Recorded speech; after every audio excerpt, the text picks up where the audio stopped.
એકવાર ગામ મેંગણીમાં દરબાર માનભા માંદા થયા ને અંત સમો થયો ને તેમને મહારાજના તથા સંતના દર્શન થયા. ત્યારે દરબારે પોતાના સગાઓને કહ્યું, જે હું ભગવાનના ધામમાં જાઉં છું ને મને શ્રીજી મહારાજ તથા ગોપાળાનંદ સ્વામી વગેરે ઘણાક સંત હરિભક્ત તેડવા આવ્યા છે. એમ કહી તે દેહનો ત્યાગ કરીને અક્ષરધામમાં ગયા. પછી દેહને સ્મશાને અગ્નિ સંસ્કાર કરવા લઈ ગયા. તે સંસ્કાર કરતા હતા તે વખતે ગામને પાદર એક ખાખી બાવાની જમાત આવીને તેમણે ગામના માણસોને પૂછ્યું કે આ કોણે દેહ મૂક્યો? ત્યારે તેઓએ કહ્યું, અહીંના દરબાર શ્રી માનભાએ.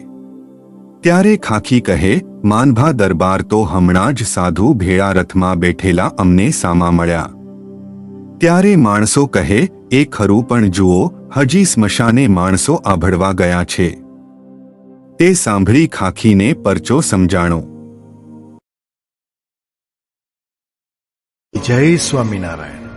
આ ચેનલનો મુખ્ય ઉદ્દેશ્ય ધર્મનો પ્રસાર કરવાનો છે તથા ભગવાન સ્વામિનારાયણની અલૌકિક લીલા અને સારા વિચારો લોકો સુધી પહોંચાડવાનો છે, જે જીવનમાં શાંતિ અને સુખ તરફ દોરી જાય છે. આ ચેનલ પરથી જે પણ ધનરાશિ પ્રાપ્ત થશે તેમનો ઉપયોગ સમાજ સેવા, ગૌસેવા તેમજ લોક ઉપયોગી કાર્યોમાં થશે. ચેનલ સહજાનંદ ગાથા સબસ્ક્રાઇબ કરો, વિડિયો લાઇક કરો અને હા, તમારા મિત્રો સાથે શેર કરો.